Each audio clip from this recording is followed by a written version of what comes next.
অনেক সময় আগের কথা, মগধপুর নামে এক রাজ্য ছিল, যার প্রাকৃতিক সৌন্দর্যের বর্ণনা করা সত্যিই কঠিন।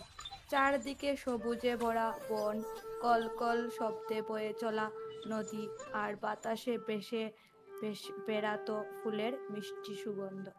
এই রাজ্য শুধু তার প্রাকৃতিক সৌন্দর্যের জন্যই নয়, বরং তার পরায়ণ এবং প্রজাপ্রেমিক রাজা মানসিংহের জন্য বিখ্যাত ছিল। রাজা মানসিংহের প্রজারা তাকে অগাধ ভালোবাসত, কারণ তার শাসনে সবাই সুখী ও সমৃদ্ধ ছিল। রাজা মানসিংহের জীবনের কেন্দ্রবিন্দু ছিলেন তার রানী দেবিকা।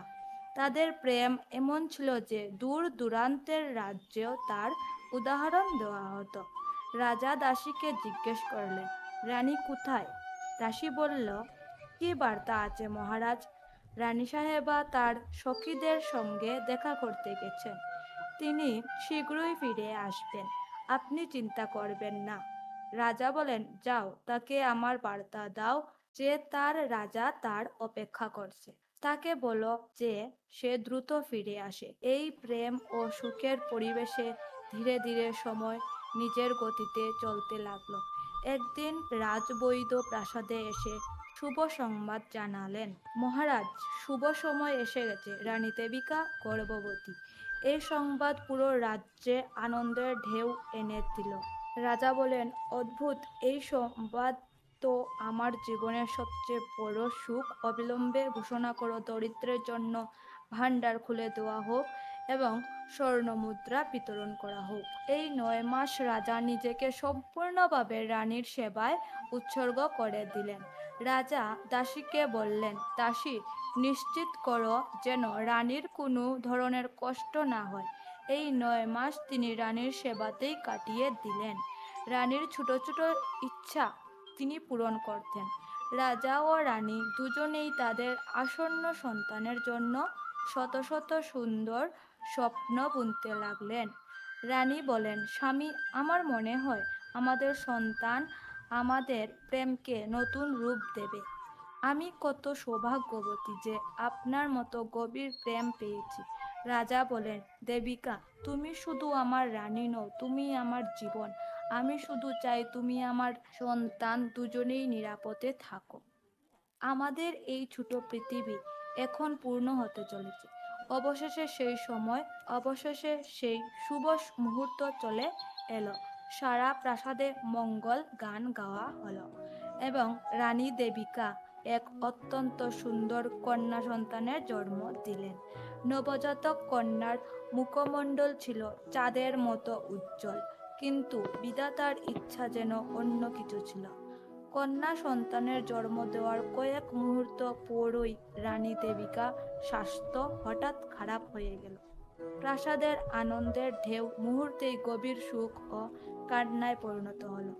রাজবৈদ্য এসে বলেন, মহারাজ, আমাকে ক্ষমা করুন। আমরা সর্বোচ্চ চেষ্টা করেছি, কিন্তু রানী সাহেবা এই মুহূর্তে আর এই পৃথিবীতে নেই।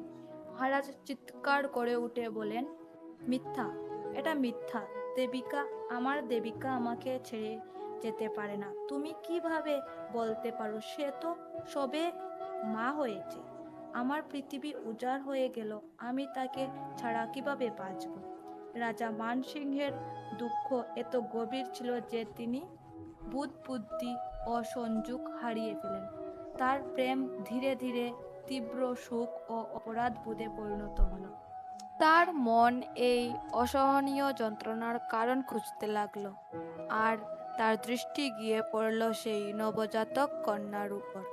মহারাজ বলেন, এই মহারাজ বলেন, এই এর কারণে আজ আমার দেবিকা আমার থেকে দূরে চলে গেছে। এ নির্দোষ নয়, এ আমার প্রিয়তমার হত্যাকারী। এ আমার সর্বসুখ কেড়ে নিয়েছে। আমি এর মুখ দেখতে চাই না। এই নবজাতক কন্যা যে এখনো পৃথিবীর আলো ঠিক মতো চোখে দেখতে পারেনি। রাজা মানসিংহের ক্রোধ ও ঘৃণার কেন্দ্র হয়ে উঠল। প্রাসাদ এখন তার কাছে শূন্য এক কারাগারের মতো। একদিন তিনি তার সবচেয়ে বিশ্বাসত দাত্রীমা ও কলাবতীকে ডেকে পাঠালেন। মহারাজ কলাবতীকে বলেন, কলাবতী, আমি তোমাকে ডেকেছি কারণ তুমি সবচেয়ে বিশ্বসত্য। এই শিশুটিকে মেরে ফেলো। আমি এই অশুভের মুখ দেখতে চাই না। এর কারণে আমার রানী আমার থেকে দূরে চলে গেছে। এক মুহূর্ত যেন এটি আমার সামনে না থাকে। একে আমার রাজ্য থেকে, আমার প্রাসাদ থেকে, আমার জীবন থেকে সরিয়ে দাও। রাজা মানসিংহের এই কটূর কথা শুনে দাসী কলাবতীর হৃদয়ে করুণায় ভরে গেল। সেই নবজাতক কন্যা ছিল ফুলের থেকেও কোমল।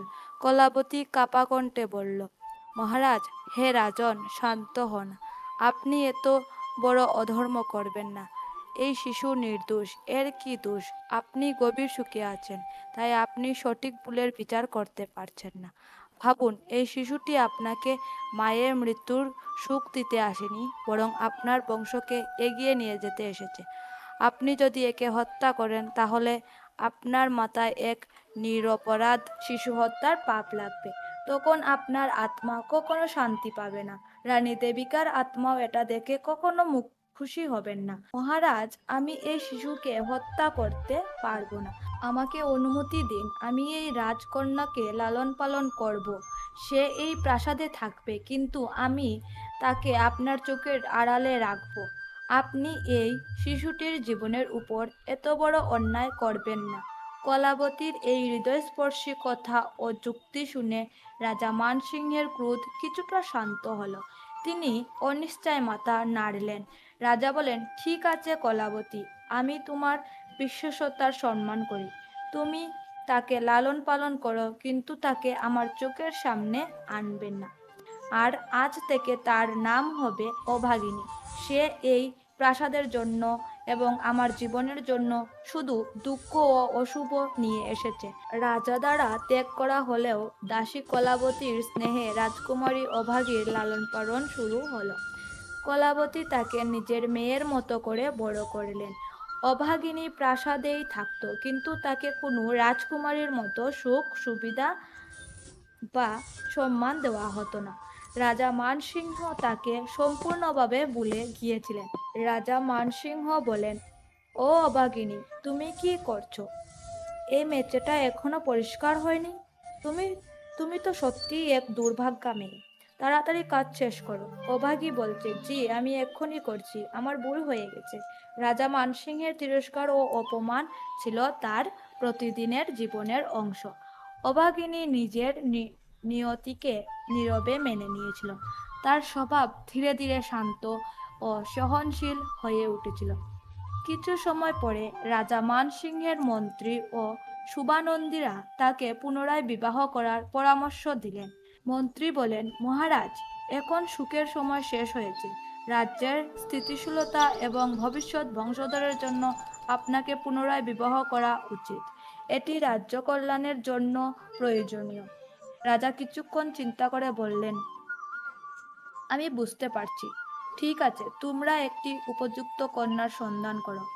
এরপর রাজা মানসিংহের বিবাহ হলো প্রতিবেশী এক রাজ্যের অত্যন্ত সুন্দর সুশীলা কন্যা সুলক্ষণার সঙ্গে। রানী সুলক্ষণা প্রাসাদে এলেন এবং রাজা ধীরে ধীরে তাকে ভালোবাসতে শুরু করেন। এর ফলে তিনি রানী দেবিকার স্মৃতি থেকে কিছুটা বেরিয়ে আসতে পারলেন। রানী সুলক্ষণা বলেন, স্বামী, আমি আপনার দুঃখ বুঝতে পারি, কিন্তু এখন আপনাকে আবার নতুন করে জীবনকে আনন্দ ভরপুর করতে হবে। আমি আপনার সুখ দুঃখ সব কিছুতেই আপনার সঙ্গে আছি। রাজা বলেছেন, রানী সুলক্ষণা, তুমি আমার জীবনে নতুন একটি আশা নিয়ে এসেছো। তোমার আগমনে প্রাসাদের আবার আনন্দ ফিরে এসেছে। সময় নিজের গতিতে চলতে থাকলো। কিছুদিন পরে রানী সুলক্ষণা একটি কন্যা সন্তানের জন্ম দিলেন। এবার রাজার মানসিংহের আনন্দের সীমা ছিল না, কারণ এবার সন্তানের জন্মের পর তার মা সম্পূর্ণ সুস্থ ছিল। রাজা বললেন, এটি সত্যি আমার জন্য সৌভাগ্য নিয়ে এসেছে। এবার কোনো অশুভ ঘটেনি। আমার এই প্রিয় কন্যার নাম আজ থেকে সৌভাগ্য হবে। সারা রাজ্যে উৎসবের ঘোষণা করা হলো। এখন প্রাসাদে রাজা মানসিংহের দুই কন্যা বড় হতে লাগলো, কিন্তু তাদের জীবনের মধ্যে ছিল আকাশ পাতাল পার্থক্য। সৌভাগ্য ছিল রাজা মানসিংহের প্রিয় কন্যা। সে রাজকীয় আদর যত্নে বড় হতে লাগলো। তার জন্য ছিল সুন্দর পোশাক, দামি অলংকার এবং শিক্ষার জন্য যোগ্য গুরু। অন্যদিকে অভাগিনী থাকতো পুরনো ও সাধারণ দাসীর পোশাকে। তার জীবন ছিল একেবারে দাসীর মতো। একদিন সৌভাগ্য গর্ব করে বলল, দেখ দেখো পিতাজি আমার জন্য এই সোনার হার পাঠিয়েছেন, কত সুন্দর। তারপর সে অভাগীকে তাচ্ছিল্য সুরে বলল, আর তুমি তো দাসীর কাপড়ই পরবে, পিতাজি তো তোমাকে দেখতে পর্যন্ত পছন্দ করেন না। এই কথাগুলো শুনেও অভাগী কিছু বলতো না, সে নীরবে সব সহ্য করত। তার জীবনে একমাত্র স্নেহ ও আশ্রয় ছিল দাসী কলাবতী। ধীরে ধীরে অভাগীর মন সংসারের প্রতি বিমুখ হতে ঈশ্বর ভক্তির দিকে ছুটতে লাগলো। একদিন সে প্রাসাদের পেছনে বাগান পরিষ্কার করছিল। হঠাৎ সে দেখল প্রাসাদের সীমানার শান্ত পবিত্র স্থানে কয়েকজন সাধু মহাত্ম জড়ো হয়েছেন। সেখানে ভজন কীর্তন ধ্বনি ভেসে আসছিল। সবার মাঝখানে এক জ্যোতির্ময় সাধু বসে উপদেশ দিচ্ছিলেন। তিনি আর কেউ নন, মহান সাধু সন্ত কবির সাহেব।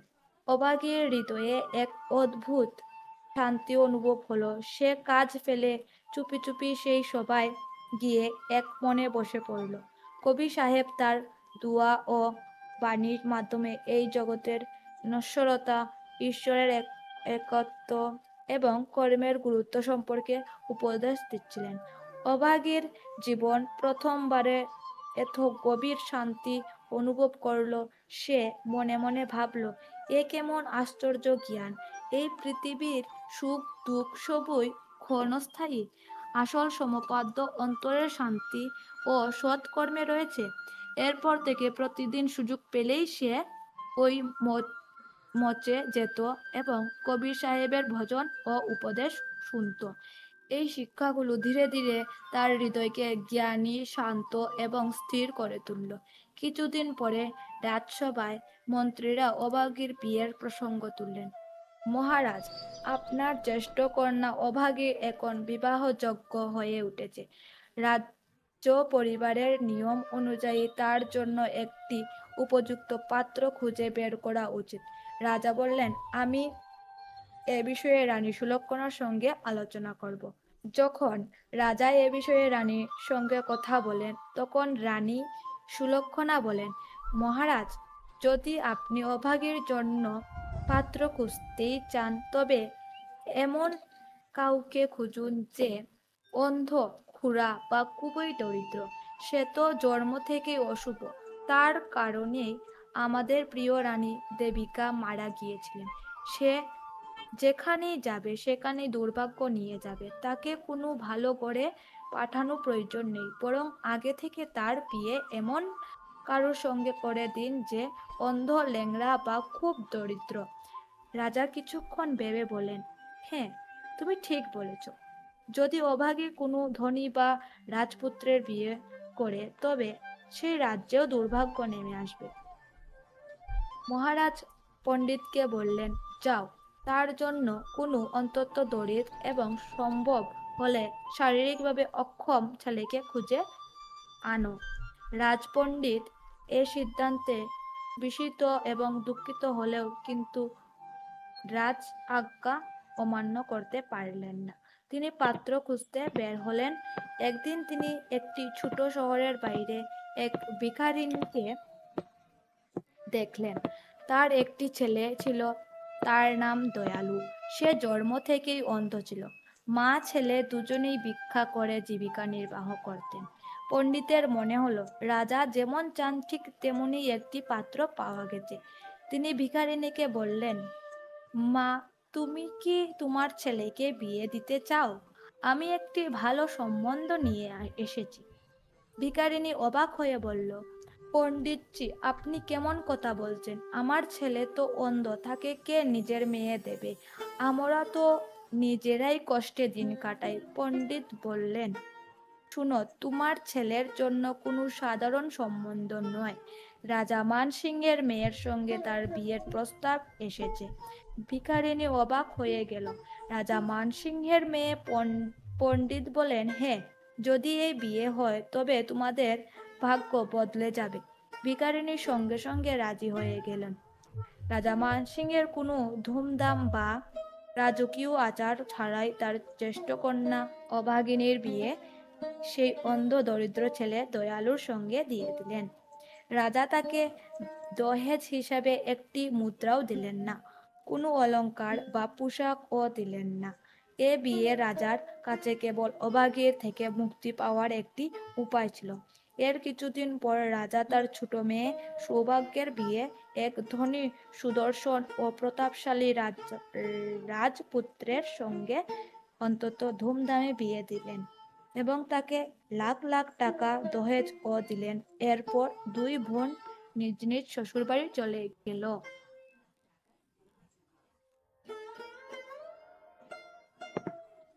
কিন্তু তাদের ভাগ্য লেখা ছিল একেবারে বিপরীত। যখন অভাগী তার শ্বশুর বাড়ি পৌঁছল, তখন সে দেখল একটি ছোট শহরে ভাঙা চূড়া কুঁড়ে ঘর। চারিদিকে ছিল দরিদ্র, ঘরে পর্যাপ্ত খাবার ছিল না, থাকার কোনো ভালো ব্যবস্থা ছিল না। তার স্বামী ও শাশুড়ি ভিক্ষা করে জীবনযাপন করত। অভাগিনী নিজের মনকে শান্ত রাখল এবং ওই নতুন পরিস্থিতিকে নিজের কর্মফল হিসেবে মেনে নিল। সে বলল, মা, ঘরে তো খাওয়ার কিছুই নেই। আমার মা কলাবতী আমাকে বিদায়ের সময় কিছু শুকনো চাল দিয়েছিলেন, আমি সেগুলোই রান্না করে দিচ্ছি। শাশুড়ি বললেন, ঠিক আছে মেয়ে, এখন যা আছে তাই দিয়ে কাজ চালাতে হবে। অভাগিনী সেই সামান্য চাল রান্না করলো। সে তার শাশুড়ি ও স্বামীকে পেট ভরে খাওয়ালো, কিন্তু নিজের জন্য কিছুই রাখলো না। সে নিজে না খেয়ে সেদিন রাতে ঘুমিয়ে পড়ল। তার শান্ত হৃদয় ও নিঃস্বার্থ ভালোবাসা তার অন্তরের জ্ঞানের প্রমাণ ছিল। পরের দিন তার স্বামী ও শাশুড়ি ভিক্ষা করতে বেরিয়ে গেলেন। অভাগী ঘর পরিষ্কার করলো এবং দুপুর পর্যন্ত তাদের অপেক্ষা করলো। পরে সে বলল, মা, আপনারা ভিক্ষা করে যা আনেন তা দিয়ে আমাদের ঠিক মতো চলে না। এভাবে চললে একদিন আমরা না খেতে পেয়ে মারা যাব। আপনি যদি অনুমতি দেন তবে আমিও কোনো কাজ করব। আমিও এই বাড়িকে দরিদ্র থেকে বের করে আনতে চাই। শাশুড়ি অবাক হয়ে বলেন, বৌমা, তুমি তো রাজকুমারী, তুমি এসব কঠিন কাজ কিভাবে করবে? অভাগিনী শান্ত ভাবে বলল, হ্যাঁ, কষ্ট হবে, কিন্তু আমি পারবো, কারণ বাবার প্রাসাদেও আমি সবসময় কাজই করেছি। আমার জীবন কখনো রাজকুমারীর মতো ছিল না। আপনারাও যদি দরিদ্রের মধ্যে জীবন কাটান তবে আমিও সেই দরিদ্রের মধ্যে পরিশ্রম করে নতুন জীবন আনব। শাশুড়ি আবেগে পড়লেন, বৌমা, তুমি এত গুণবতী, এত সুন্দর, এত বিনয়ী, আমি বুঝতে পারছি না তোমার বাবা তোমার বিয়ে আমার মতো দরিদ্র পরিবারের সঙ্গে কিভাবে দিলেন। তিনি সত্যি বড় নিষ্ঠুর। পরের দিন অভাগী তার হাতে থাকা সামান্য টাকা দিয়ে বাজার থেকে একটি ঝুড়ি ভর্তি কাকড়ি কিনল এবং বিক্রি করতে বের হলো। সে খুব সুন্দরভাবে কাকড়িগুলো সাজিয়ে এক এমন একটি শান্ত জায়গায় বসে পড়ল, সেটা ঠিক কবির মঠের সামনে ছিল। তার মিষ্টি কথা ও শান্ত স্বভাবের কারণে ধীরে ধীরে সব কাকড়ি বিক্রি হয়ে গেল। শুধু দুটি কাকড়ি বাকি রইল। ঠিক তখনই সেই মঠে বসে থাকা সন্দ কবি সাহেব তার এই নিষ্ঠাবান শিষ্যার পরীক্ষা নেওয়ার ইচ্ছা করলেন। তিনি জানতে চাইলেন, কঠিন পরিস্থিতিতে অভাগিনীর হৃদয় কতটা নিঃস্বার্থ। তিনি একজন সাধারণ সাধু বেশে এসে তার সামনে বসলেন। কন্যা, আমি খুব ক্ষুধার্ত, আমার যাত্রা খুব দীর্ঘ ছিল। তুমি কি এই বাকি দুটি কাকড়ি আমাকে দিতে পারবে? কিন্তু আমার কাছে তোমাকে দেওয়ার মতো কোনো টাকা নেই। অভাগী শ্রদ্ধার সঙ্গে বলল, হে মহাত্মা, আপনি তো আমার পিতার মতো, আমার গুরুর মতো। যদি আপনার ক্ষুধা লাগে তবে এই কাকড়ি আপনি আনন্দের সহকারে খেতে পারেন।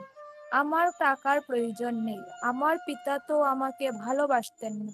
আমাকে দেখতে পর্যন্ত পারতেন না। আমার মা কলাবতী ছাড়া আমার কেউ নেই। আমার স্বামী অন্ধ আর আমার শাশুড়ি ভিক্ষা করেন। আমার কাছে এই পৃথিবীতে সবই আছে, শুধু পিতার ভালোবাসা নেই। আপনি আমার গুরু, আপনি আমার পিতা। আপনি স্নেহ করে এই কাকরি খান এবং আমাকে আশীর্বাদ করুন। অভাগীর এই কথা শুনে সন্ত কবির সাহেব অত্যন্ত সন্তুষ্ট হলেন। কাকড়ি খাওয়ার পর তিনি নিজের প্রকৃত রূপ প্রকাশ পেয়ে বললেন, কন্যা, তুমি তোমার স্বামী ও শাশুড়িকে আমার কাছে নিয়ে এসো। তাদের দীক্ষা দাও এবং ঈশ্বরের ভক্তি করো। এই জগতে ভৌতিক সুখে কিছুই নেই। অভাগিনী পূর্ণ বিশ্বাসের সঙ্গে তাই করল। সে তার স্বামী ও শাশুড়িকে কবির সাহেবের কাছে নিয়ে গেল এবং তিনজনেই তার কাছ থেকে দীক্ষা নিল। এরপর তার ভক্ত ও সেবার জীবন সুন্দর করল। এরপর তার ভক্তি ও সেবায় জীবন শুরু করল। কিছুদিন পরে সন্ত কবির সাহেবের একটা আশ্চর্য অলৌকিক ঘটনা ঘটল। একদিন অভাগিনী দেখল, দেখি আমাদের কুঁড়ে ঘরের জায়গায় একটি বিশাল সুন্দর প্রাসাদ দাঁড়িয়ে আছে। এটি তো যেন স্বর্গের মতো। তার শাশুড়ি অবাক হয়ে বলল, বৌমা, এটা কি হচ্ছে?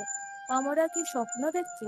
অভাগিনী বলল, মা, এটা আর কিছু নয়, এটা আমাদের গুরুজির কৃপা।